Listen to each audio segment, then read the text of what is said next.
Pax Notícias, bloco informativo da Rádio Pax. Acompanhe agora o essencial de informação nacional e internacional.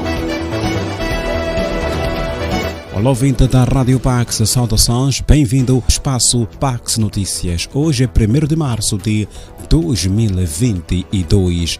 São tópicos. Os diplomatas de países ocidentais de Moçambique manifestaram nesta segunda-feira 28 a sua solidariedade à Ucrânia. Enquanto isso, a Agência de Desenvolvimento Integrado do Norte diz que já foram reconstruídas praticamente todas as infraestruturas que haviam sido destruídas pelos terroristas em Cabo Delgado. Ainda neste espaço, informação que vamos trazer é que Moçambique anuncia a disponibilização de 15 milhões de dólares numa linha de subvenção equivalente para o setor privado afetado pelos ciclones Idai e Kenneth. Já na página internacional, os Estados Unidos decidiram expulsar 12 diplomatas que trabalham na missão permanente da Rússia junto das Nações Unidas em Nova York, acusados de envolvimento em atividades de espionagem. Na edição e apresentação do Espaço Pax Notícias, Beto Jorge Sapão, cuidados técnicos de Silvio Francisco. A todos, desejamos que tenham uma excelente escuta.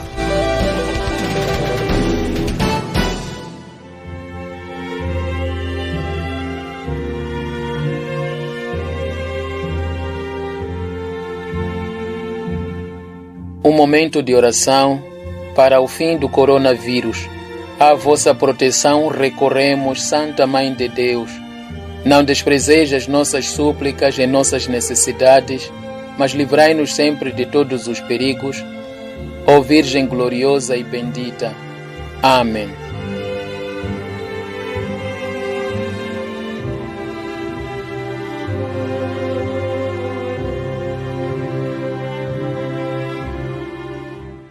Uma vez mais, obrigado pela preferência no Aeroespaço Pax Notícias. Abrimos com esta informação.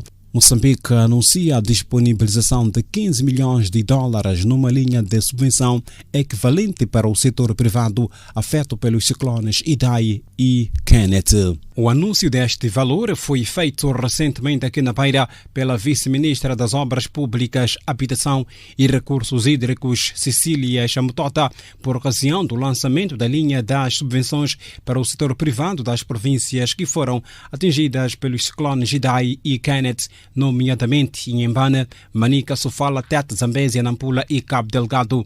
Segundo a governante, a iniciativa enquadra-se no âmbito de recuperação do setor privado e é parte integrante do projeto de resposta contingente de recuperação de emergência, um projeto do governo de Moçambique com financiamento do Banco Mundial. Reconhecendo que os níveis de taxa de juros da linha de crédito são relativamente altos para um setor privado que foi duramente afetado pelos ciclones e pela situação prevalecente da pandemia da Covid-19 e como resultado de frequentes e frutíferos diálogos promovidos pelo setor público e também privado, o governo de Moçambique, liderado por Sua Excelência Filipe Jacinto Nyusi, começou negociações com o Banco Mundial para que, em vez de 15 milhões na linha de crédito e 5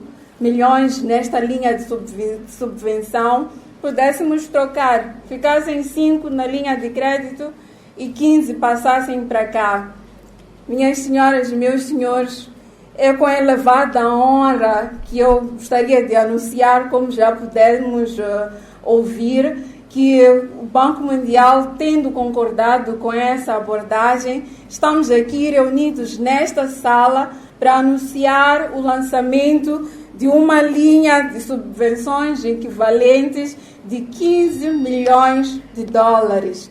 Entretanto, o diretor nacional do Gabinete de Reconstrução pós-Ciclones, GRIPOC, Paulo Mandelate, avançou os critérios de seleção dos beneficiários. Sendo que o primeiro critério é que a empresa, tanto a micro, pequena ou média empresa, conforme definido pelos termos legais, que tanto já dizem quais são as características ou os requisitos para uma empresa ser considerada micro, ou pequena, ou média empresa. Então, é nesse grupo que o fundo irá incidir. A data de início das operações ou de atividade dessas empresas deve ser anterior a dezembro de 2018. Isto é, empresas que surgiram depois dessa data não são elegíveis para beneficiar do fundo que hoje estamos a lançar. As empresas deverão provar também que estão sediadas nas áreas que foram afetadas pelos ciclones, isto é, nas 7 províncias a que eu me referi. Estou a falar de Cabo Delgado, Nampula, Zambésia, Tete, Manica, Sofala e Inhambane. Por seu turno, Félix Machado, representante das micro, pequenas e médias empresas, enalteceu o esforço do governo de Moçambique e do Banco Mundial pela iniciativa. Subvenções significa que são fundos perdidos onde o setor privado não precisa devolver.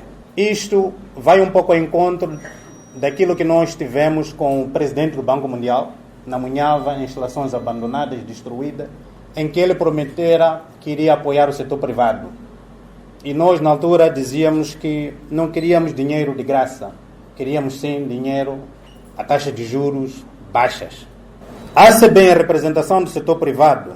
Agradeço ao Governo Central, ao Governo Provincial e aos parceiros do Banco Mundial por terem evitado esforços para que este bem comum de recuperação das empresas tenha acontecido, garantindo assim a manutenção dos empregos. Ciente de que este projeto vai alavancar as empresas afetadas, consequentemente a melhoria da economia da província e do país no geral, temos a desejar sucesso a todos envolvidos neste processo e aos futuros beneficiários que o façam bom uso desses fundos. Ainda na mesma cerimônia foram avançados outros projetos, como é o caso da reabilitação de 15 mil habitações danificadas pelo ciclone Idai aqui na província de Sofala, a reabilitação de 69 edifícios públicos danificados pelos ciclones Idai e Kenneth, respectivamente nas províncias de Sofala e Cabo Delgado, a proteção de 2,5 km da linha costeira da cidade da Beira e a expansão do sistema de drenagem. Convido a espreitarmos um curto intervalo e voltamos para a segunda parte para mais notas de reportagens. Até já! Pax e Notícias, bloco informativo da Rádio Pax. O essencial da informação nacional e internacional passa na sua emissora católica da Beira. Com rigor, isenção e transparência. Pax Notícias. Somos pela verdade. De segunda a sexta-feira, às 13 horas e 18 horas. Na 103.0 FM. Pax e Notícias. Estamos na segunda parte do espaço Pax Notícias. Hoje é 1 de março de 2022. Os diplomatas de países ocidentais em Moçambique manifestaram nesta segunda-feira 28 a sua solidariedade à Ucrânia. Toda a informação com William Mapote, correspondente da Voz da América, a partir da capital do país, Maputo. Todas em uma única voz. As chancelarias ocidentais acreditadas em Maputo apresentaram aquele que é o posicionamento sobre a invasão russa à Ucrânia. Reiteram a solidariedade moral e militar com Kiev. Abigail Dressler é a representante do embaixador norte-americano em Maputo. Nós, os Estados Unidos, a União Europeia e os nossos parceiros e aliados por todo o mundo estamos unidos no nosso apoio à Ucrânia. Apoiamos a soberania da Ucrânia, o povo ucraniano e o governo democraticamente eleito da Ucrânia. Enquanto isso, o governo moçambicano, parceiro histórico de Kremlin, continua sem qualquer posicionamento oficial perante o conflito.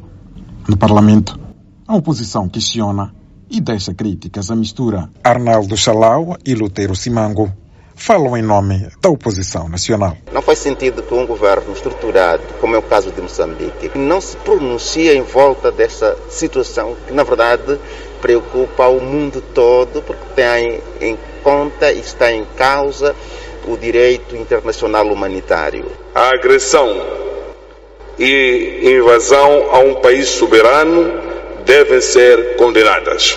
Com a guerra a caminhar para a primeira semana, a economia moçambicana já está em alerta pelos impactos que já se fazem sentir nos importadores de combustível. Ricardo Combe é o secretário-geral da Associação dos Importadores de Petróleo em Moçambique. Os impactos desse conflito já são uma realidade.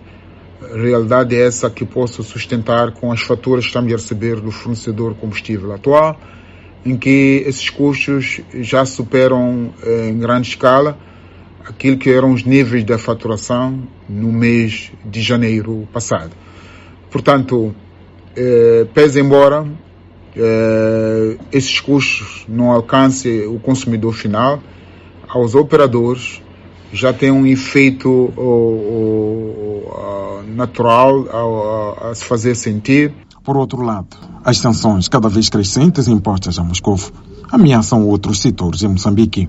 O país, cuja indústria de panificação em massas depende muito do trigo russo, antevê dias negros. De Maputo, para a Voz da América, William Mapote. Os diplomatas de países ocidentais de Moçambique manifestaram ontem, segunda-feira, a sua solidariedade à Ucrânia. Foi a nota de reportagem de William Mapote, correspondente da Voz de América. De Maputo, vamos a Cabo Delgado, onde a Agência de Desenvolvimento Integrado do Norte, a DIN, diz que já foram reconstruídas praticamente todas as infraestruturas que haviam sido destruídas pelos terroristas em Cabo Delgado. Detalhes com Ramos Miguel, correspondente da Voz de América. A Agência de Desenvolvimento Integrado do Norte, a DIN, diz que já foram reconstruídas praticamente todas as infraestruturas que haviam sido destruídas pelos jihadistas no distrito de Macomia, norte da província moçambicana de Cabo Delgado, aguardando o regresso das populações.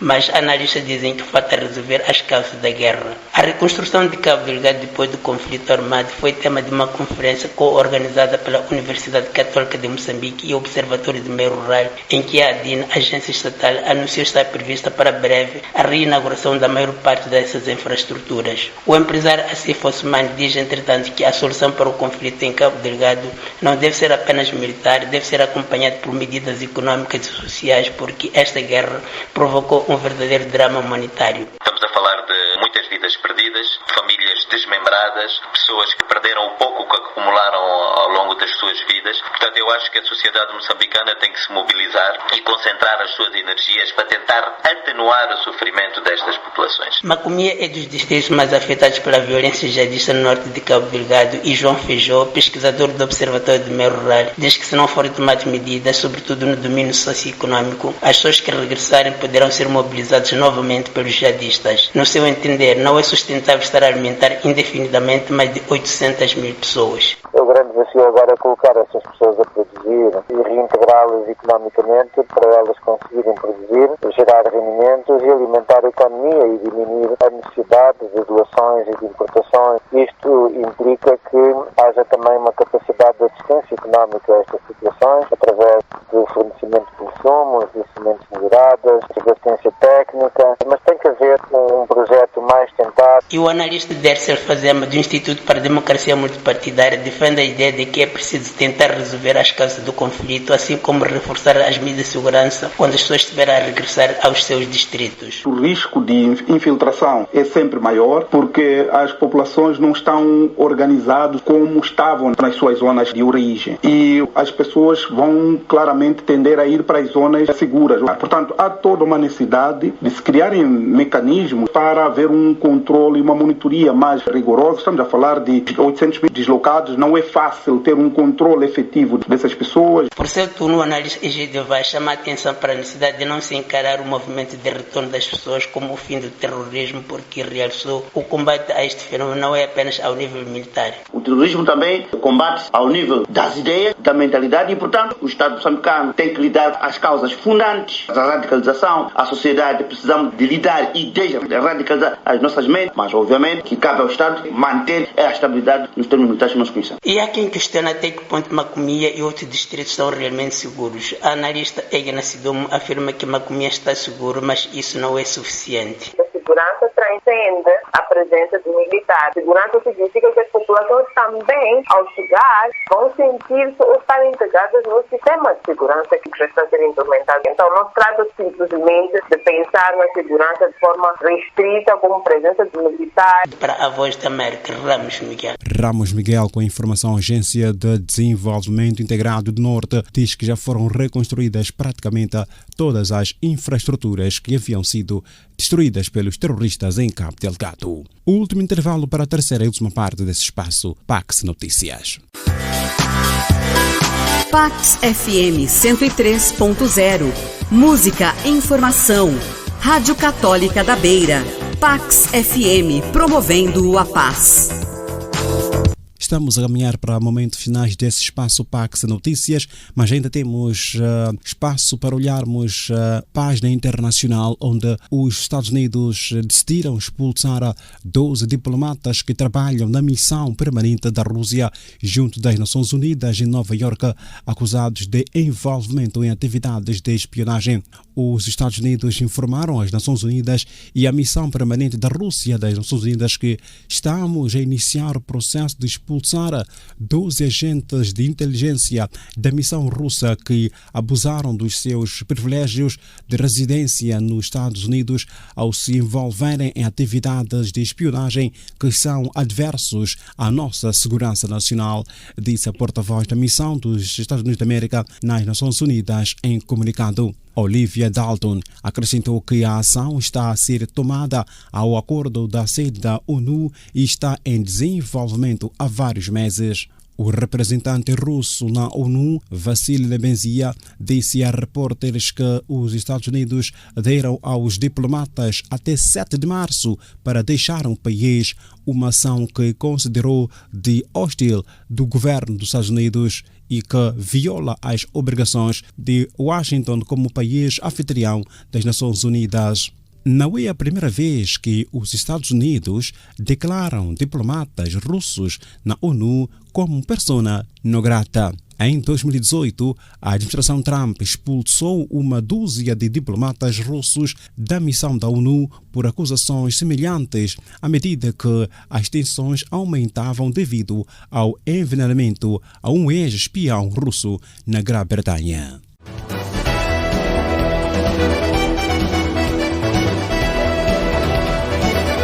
O assunto da guerra na Ucrânia por o final deste espaço Pax Notícias 1 de março de 2022. Despedem-se Beto Jorge Sapão e Silvio Francisco nos cuidados técnicos. A todos, obrigado pela preferência e desejamos votos de que tenham uma excelente escuta à restante programação deste canal de rádio.